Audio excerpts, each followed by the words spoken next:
भोजापूर येथील रहिवासी भारतीय सेनेचा जवान गुड्डू मुकेश सिंग गौड गोंडवाना एक्सप्रेस ट्रेनमधून बेपत्ता झाल्याची घटना उघडकीस आली आहे। भंडारा शहरातील टेलिफोन कॉलनी भोजापूर येथील निवासी गुड्डू मुकेश सिंग गौड वय 24 वर्षे हा लेह लद्दाख येथे भारतीय सेनेत सेवेवर कार्यरत आहे। तो दिनांक 31 जानेवारी रोजी सकाळी 11:30 वाजता दरम्यान भंडारा रोड रेल्वे स्थानकावरून गोंडवाना एक्सप्रेस ट्रेनने दिल्ली दिशेने ट्रेनमधून निघाला होता। मात्र भोपाळ ते दिल्लीच्या मधोमध ट्रेन अटेंडंटने गुड्डूच्या फोनद्वारे गुड्डूचा भाऊ शिवा यांच्या मोबाईलवर फोन करून सांगितले की सीटवर सामान आणि मोबाईल ठेवलेला आहे, सामानाजवळ कोणीही नाही।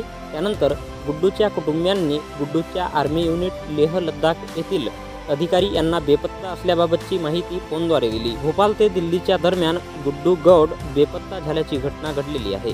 या प्रकरणी फिर्यादी मुकेश सिंग गौड वय 50 वर्षे राहणार भोजापूर यांच्या तक्रारीवरून वरठी पोलिसात गुमबाबत तक्रार दाखल करण्यात आली आहे।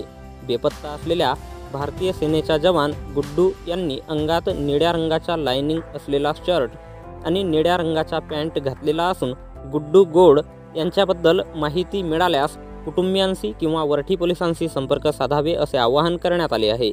तर याबद्दलची माहिती भंडारा जिल्हा पोलीस दलाच्या वतीने दिनांक 5 फेब्रुवारी रोजी दुपारी 2 वाजता दरम्यान देण्यात आली आहे।